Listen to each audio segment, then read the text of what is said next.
A mysterious ruin in the heart of southern Africa, proclaimed by racist colonizers to be the work of an ancient white civilization, stripped by ignorance and prejudice of its priceless artifacts. Is it too late to unlock the secrets of Great Zimbabwe?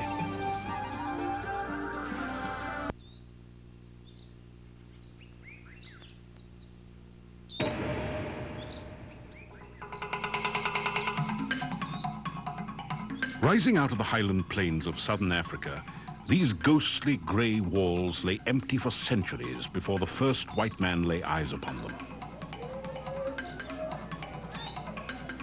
The African people who lived around the ruins, the Shona, called them Zimbabwe, or sacred houses.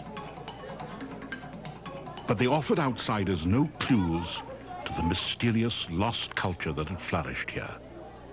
To the would-be colonizers of this African heartland, the magnificent city spoke of some ancient white civilization that had burned brightly and gone out thousands of years ago. Some envisioned in these walls the biblical palace of the Queen of Sheba.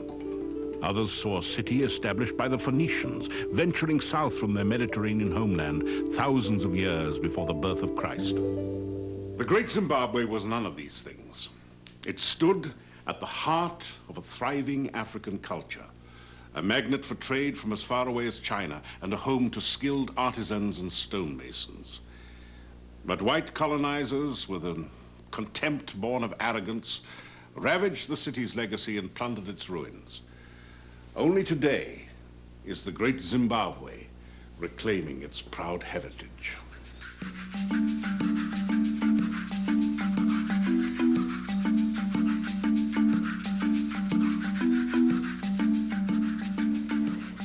From a scientific standpoint, it is an object lesson. Great Zimbabwe is probably the most abused archaeological site in the world and has been subject to more clearly incorrect speculation and also physical destruction by colonialists working at the site early in this century. The battered, yet still stunning ruins of Great Zimbabwe sit at the head of a secluded mountain valley about 200 miles south of Zimbabwe's capital city of Harare.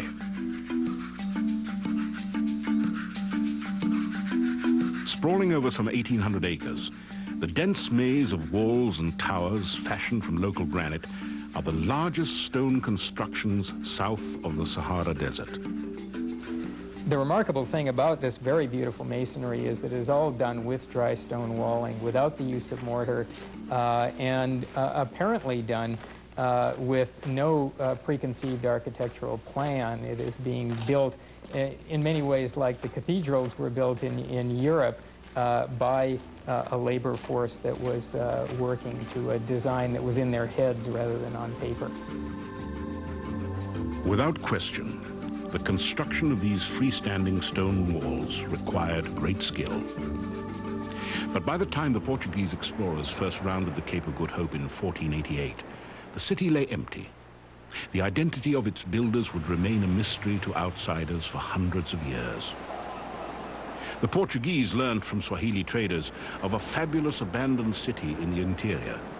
These European Christians speculated that the rumors described the fabled capital of the Queen of Sheba, commissioned after her visit to Solomon.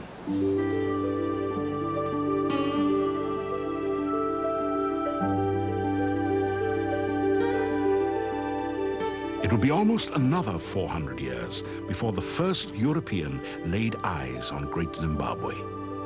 German geologist Karl Mauch seized on the theme of biblical origins for the site. "I do not think I am far from wrong," he wrote, "if I suppose that the ruin on the hill is a copy of Solomon's temple on Mount Moriah, and the building on the plain a copy of the place where the Queen of Sheba lived during her visit to Solomon."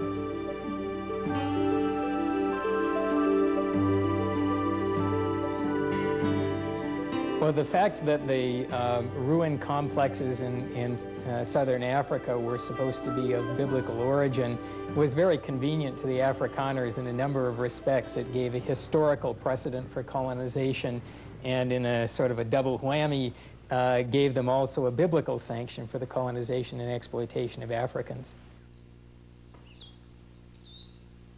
Great Zimbabwe, like so much of Africa, would suffer cruelly under these imagined biblical sanctions. First came the big game hunters in 1880, hacking away the soapstone carvings of the strange animals and birds as artistic trophies over the protests of local people. Then a decade later came a more devastating incursion. Fortune hunters and English settlers, lured by the promise of African gold, flooded across the Limpopo River into the land of the Shona.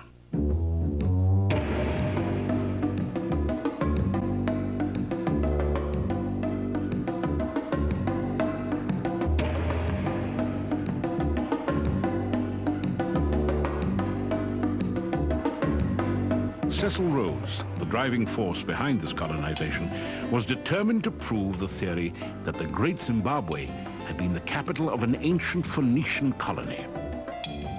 And he did so because he was interested in establishing this foreign origin for these sites, again as a justification for the use of Africans as cheap mine labor, which was his main objective since he now controlled the original gold mines in the area.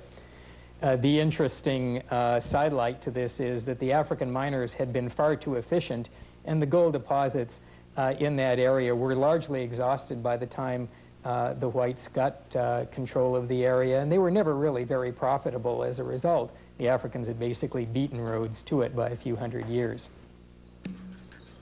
In 1902, a new curator was appointed to the Great Zimbabwe ruins, a journalist by the name of Richard Hall. It was under Hall's direction that the ruins would suffer the most abuse under the guise of archaeology. He was specifically ordered not to excavate, but Hall had very blatantly racist attitudes. And he set out, and this is a direct quote from him, to remove the filth and decadence of Kaffir occupation from the site. Hall had no archaeological training, but he had previously headed the Ancient Ruins Company, a colonial enterprise created to quarry African ruins for gold objects. In his eagerness to find evidence of the Phoenicians, Hall effectively stripped the ruins of all their African artifacts. What he did then was to clear away the occupation debris from the entire interior of the great enclosure and much of what was left on the hill ruin, thus making it impossible to get precisely accurate archaeological dates for those sites.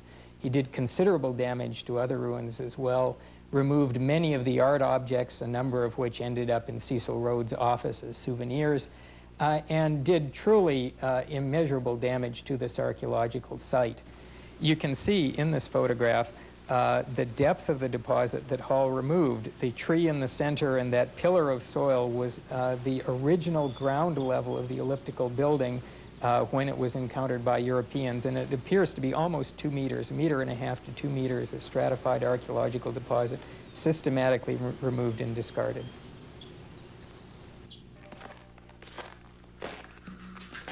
The scientific community had finally had enough of Hall's brutal treatment of the Zimbabwe ruins.